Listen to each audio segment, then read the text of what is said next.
Bonsoir à tous et bienvenue dans cette nouvelle vidéo un petit peu tardive, je sais, mais il a fallu attendre plus de 3 heures lors du DC Fandom 2021 pour qu'il diffuse en toute fin évidemment de DC Fandom le second trailer de The Batman tant attendu, le Batman donc réalisé par Matt Reeves qui va sortir l'année prochaine.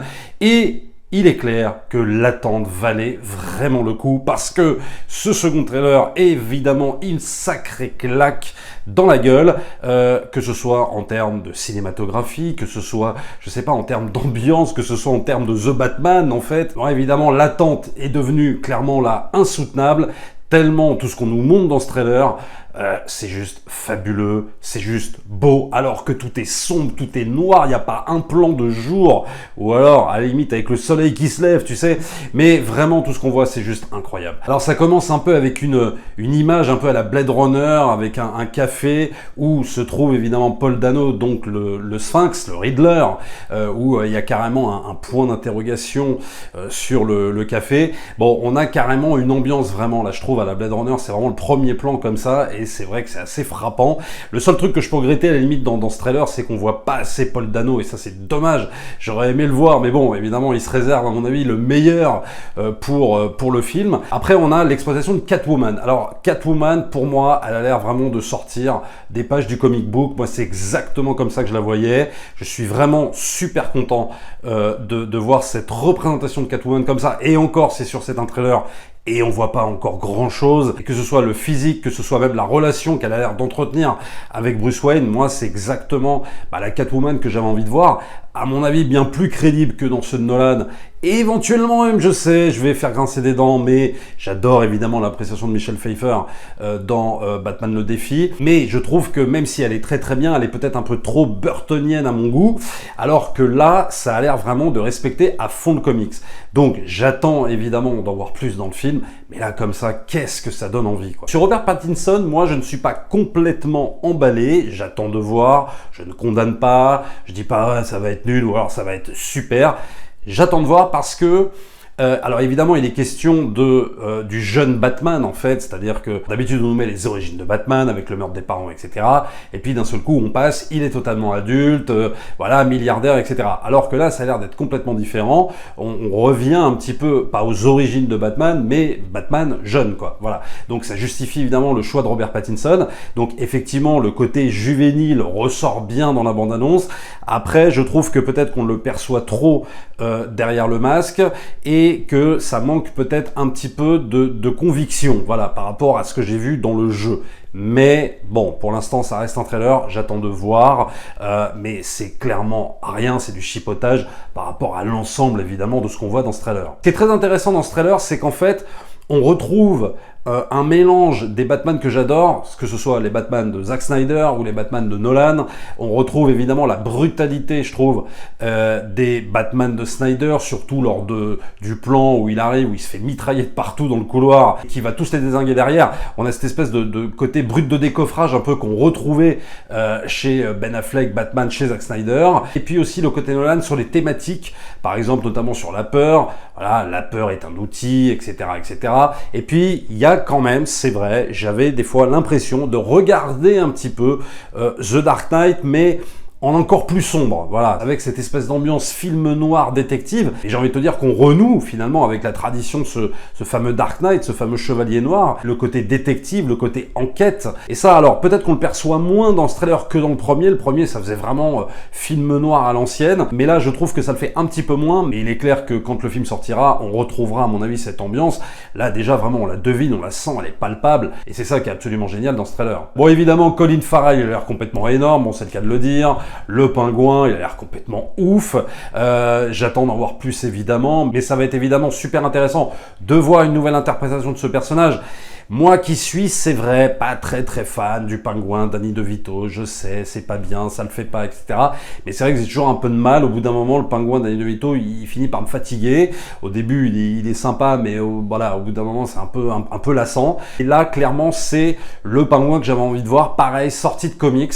On a vraiment là l'impression d'avoir un Batman qui n'est pas réinterprété à la sauce d'un réalisateur, mais le réalisateur s'est effacé complètement derrière son sujet, derrière le véritable sujet qu'est Batman en fait. L'essence même de Batman, le Batman pur jus, et c'est ça que je trouve très appréciable, et c'est ça, je trouve, qu'on voit dans la bande-annonce. Bon, la poursuite en voiture à la fin, absolument dantesque, quand t'as la voiture qui sort des flammes, alors la voiture, est-ce que c'est une Batmobile en devenir, est-ce que, bon voilà, ça on n'en sait rien, mais quand elle sort des flammes, etc., puis après t'as le plan à l'envers, l'inscription qui arrive The Batman avec la musique derrière, mais c'est juste fabuleux ce qu'on voit, quoi. Alors c'est vrai que c'est très dark, c'est très sombre, mais voilà, c'est à l'image de The Batman. Et je parlais évidemment des films de Snyder, des films de Nolan, on retrouverait presque aussi une troisième entité, à savoir les Batman Arkham Knight, les jeux vidéo Batman, ceux que j'adore, ceux signés par Rocksteady et Warner.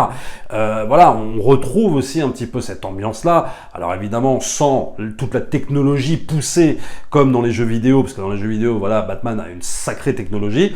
Bon là, vu qu'on en est au début, ça a l'air assez roots, quoi, ça a l'air assez, voilà, basé sur des choses qui sont encore en devenir, mais voilà, tout ça va être fabuleux, quoi. En tout cas, voilà ce que je pouvais dire sur cette première partie. Dites-moi dans les commentaires ce que vous avez pensé, évidemment, de ce second trailer, si vous êtes hypé comme des dingos, alors pas du tout. Alors, il ne faut pas oublier que dans cette fameuse DC Fandom, ils ont balancé le teaser de The Flash. Alors, The Flash, ça va être aussi très intéressant, donc The Flash qui doit sortir en novembre 2022, donc encore une petite année à attendre, et là ça va être intéressant parce que même si c'est vrai on voit pas grand chose, bon The Flash c'est quand même un personnage méga intéressant évidemment pour tous les fans de DC Comics, surtout là ça va être Flashpoint, et donc c'est un personnage qui a été introduit donc dans la Snyder Cut, dans la Justice League, c'est un personnage très attachant, évidemment si on garde la Snyder Cut bien sûr, c'est un personnage bien écrit, l'acteur est absolument génial, et là évidemment j'attends d'en voir beaucoup plus, le costume est absolument fabuleux, et puis voilà, première apparition, mais on ne verra pas sa tête,